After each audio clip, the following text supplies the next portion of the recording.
Dirt Road Roundtable Drive. It's Kelly and Mike. We're up on Monte Cristo. We're servicing some game cameras. We just went past Matt's Bigfoot sighting. It's about a couple hundred yards behind us. I'm sure you guys have watched Matt's Bigfoot sighting up here. If you haven't, it's a good sight. Go look for it. Mike's been doing a fungus study up here. He's been studying the mushrooms up here so that we can figure out which ones are at least edible by humans.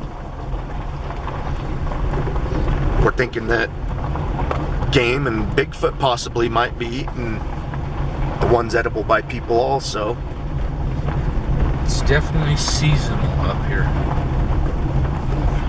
Last year was a bad year for them, so yeah. Hopefully this year's better.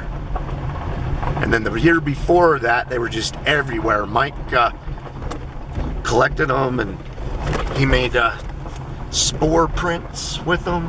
Yeah, dried all the samples. And then he got with some of the students and professor at one of the local universities up here, and they started figuring out what kinds they are, so it's a study. Yeah, they asked for my collection to donate to their science lab at the University of Utah.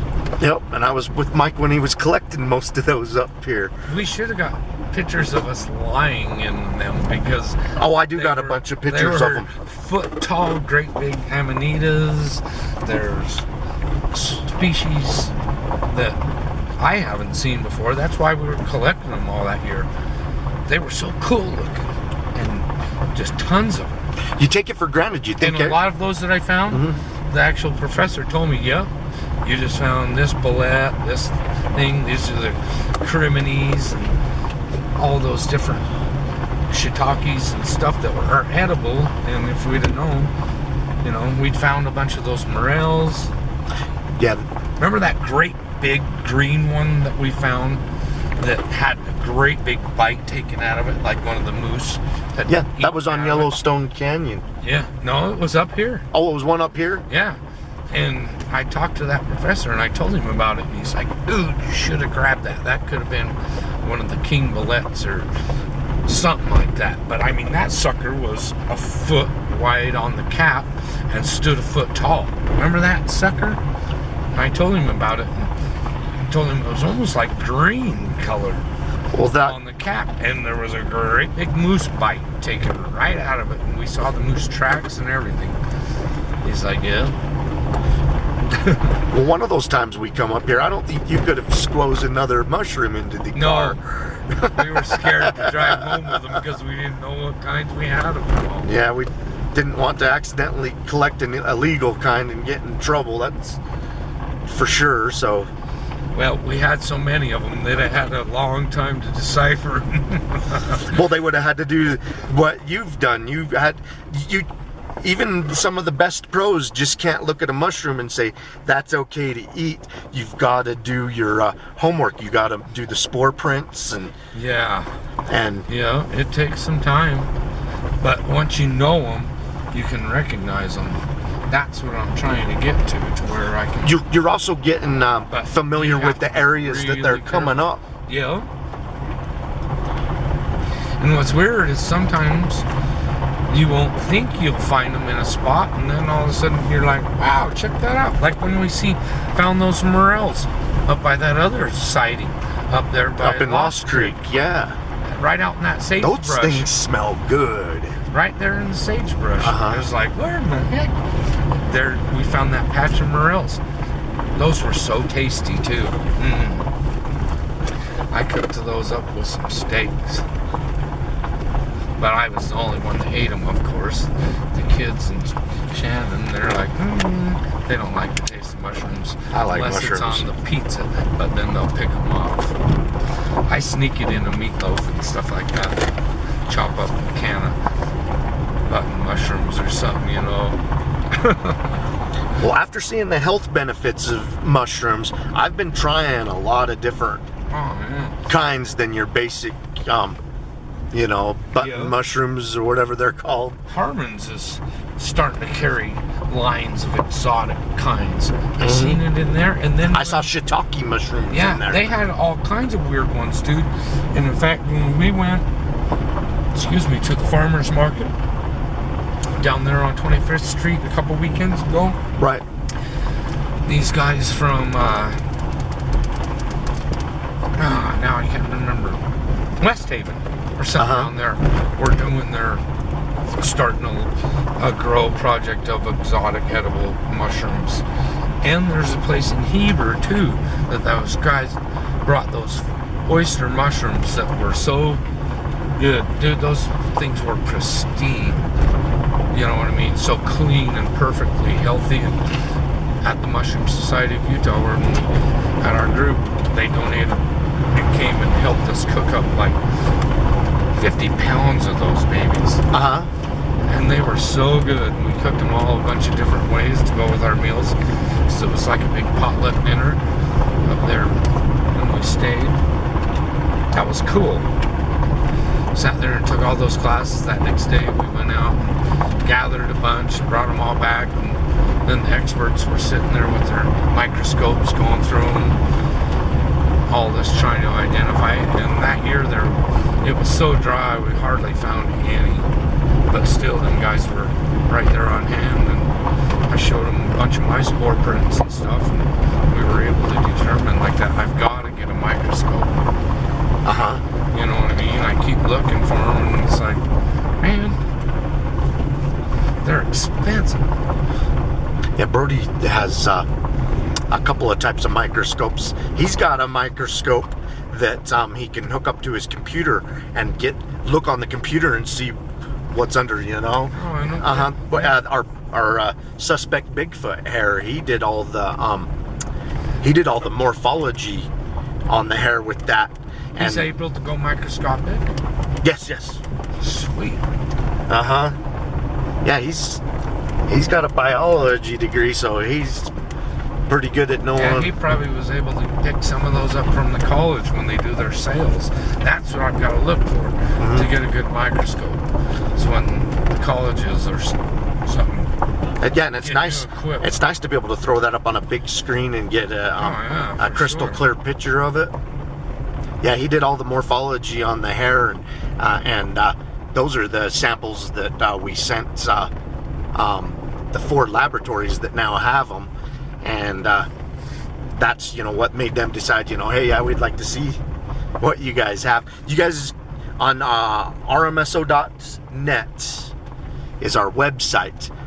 Partway down on the home page, you can see photos of that suspect Bigfoot hair that we collected in 2012. A lot of scientists have looked at him, and nobody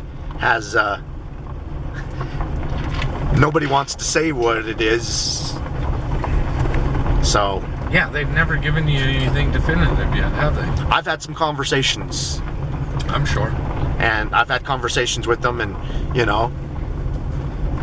just can't say what it is unless you seen a tour from the subject. Nobody wants to go out there on a limb, and I don't blame them. There's not an identification of what the hair belongs to. And if they're professionals, it's not like they're gonna jump out and say, "This dude's got Bigfoot hair, finally," and then you can't prove whether it is or not. They're kind of like, and then everybody wants to jump on the DNA bandwagon, but something else. You're looking at what may be Bigfoot. Nobody has collected a body to say, for sure this sample of DNA that you got belongs to Bigfoot. It's just like, oh well.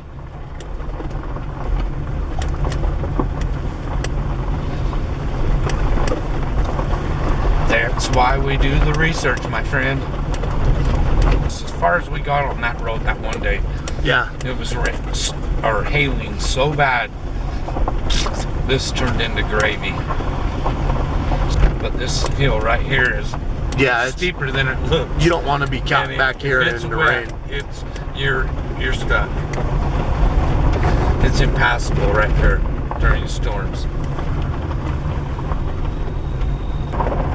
This is one of my favorite spots to camp on the mountain. It's on either side of this clearing. I get a lot of wood knocks and stuff at night here. Less than a mile from Matt's Bigfoot sighting, a relative that had a Bigfoot sighting right where we're at now. There's a couple of springs that direction where he saw his Bigfoot, and so I have got a camera in the area. I mean, one Bigfoot sighting here and one less than a mile away.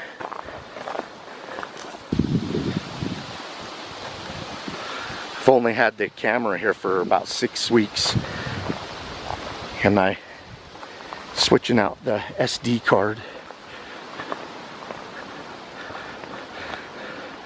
Just kind of get an idea if this place is worth keeping it at permanently.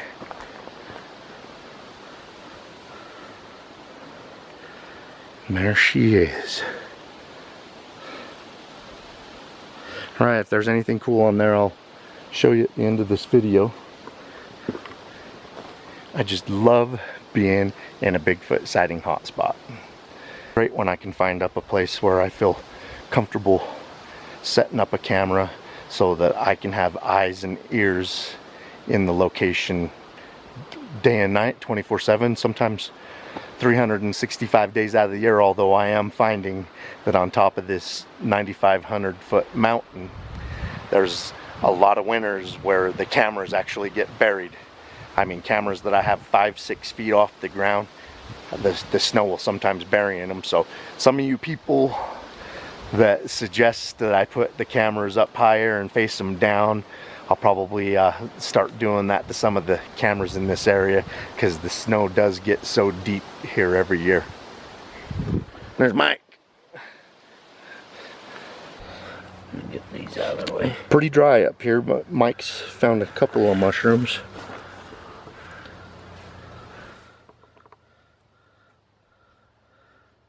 Putting off a gray spore print. Not sure what type they are. Oh, that's the gray underneath. Okay. Yeah, that's their spores coming out of them.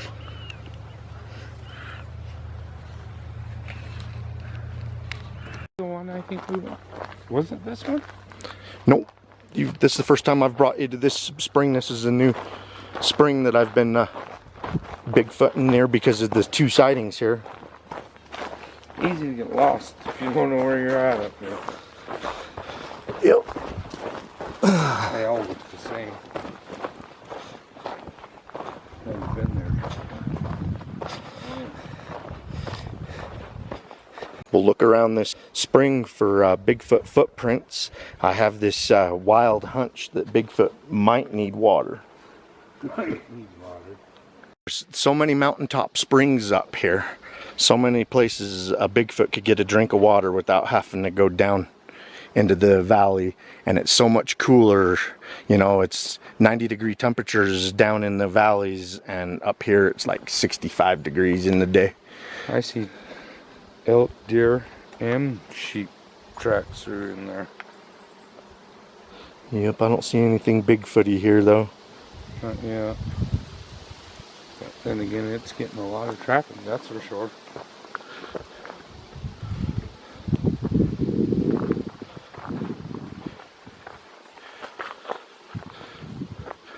The other spring up above us looks like it might have dried up, but this one's still pumping out some water.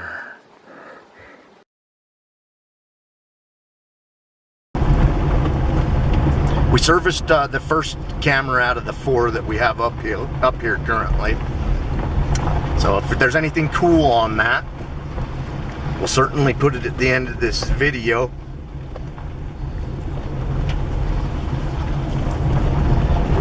And it's kind of dry for mushrooms. We still found 3 mushrooms back in there.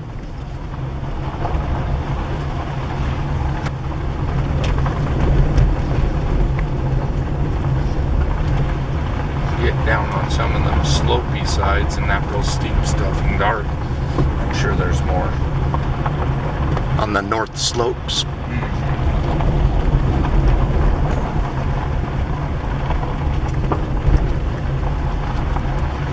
I've been seeing a lot of chokecherries in a lot of places I've been going. Have to see if there's any up here. I seen some bushes and trees of them coming up through the canyon, but I haven't seen any up here yet. And chokecherries kick ass. Yeah, I saw chokecherries in Fruitland, and I've also seen chokecherries up at Palisades, Idaho. And they were in season. They were good. I ate a couple handfuls. Sounds good right now. Like chokecherries. Found after 10 years of seriously searching for Bigfoot that sightings are far and few.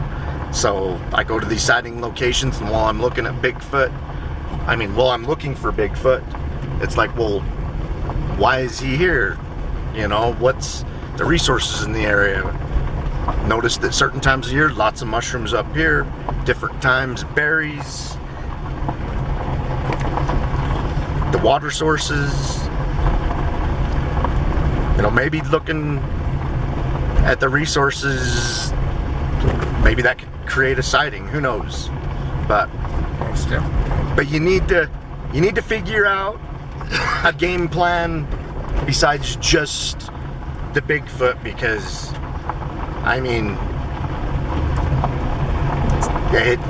the odds of forcing a sighting to happen. So you find other things to occupy your time. Plus, how easy would it be to remain hidden up here? You know what I mean? Yeah. You step right into the brush and you're not going to see them. Just like anywhere. Mike just pointed out that we're at the part where we saw the wolf the last time we saw a wolf up here. Saw him in the clearing to the left.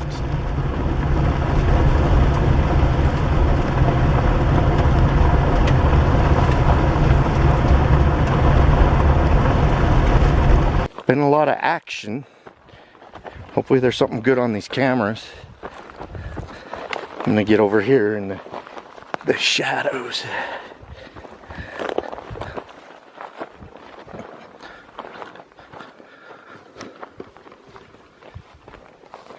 This is one of my favorite places to Bigfoot.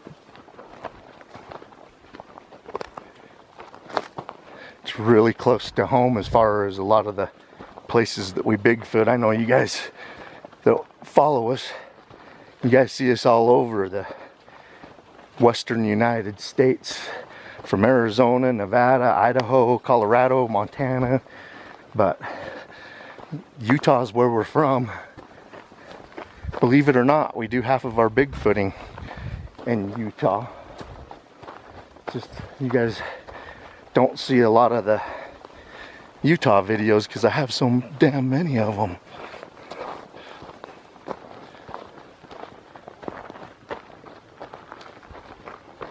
But maybe I'll post this one if there's something cool on those game cameras.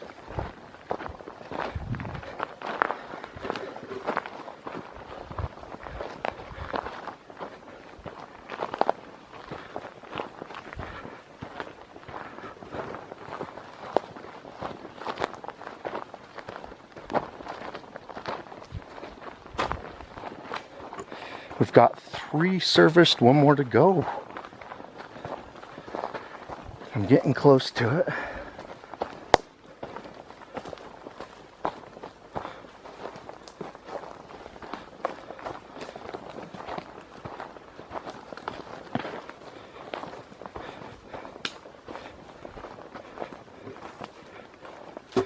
And there's the final camera we're going to service.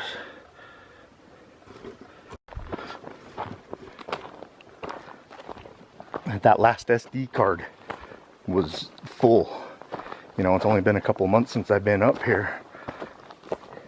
And so I felt like, you know, you're kind of coming up kind of early to check on them. But yeah, the SD card was full. The batteries were drained. So good timing. I mean, as I walked up on the camera, it was sitting there not being able to do its job. So yeah, I usually give cameras 4 to 6 months, sometimes a year. And this camera was serviced a little over 2 months ago. All right, well, if there's anything on these, we'll certainly show you. Keep on watching. We're going to keep on squatching.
No mosquitoes, dude. I was getting eaten alive when I sat up this camera. This is... What camera number is it?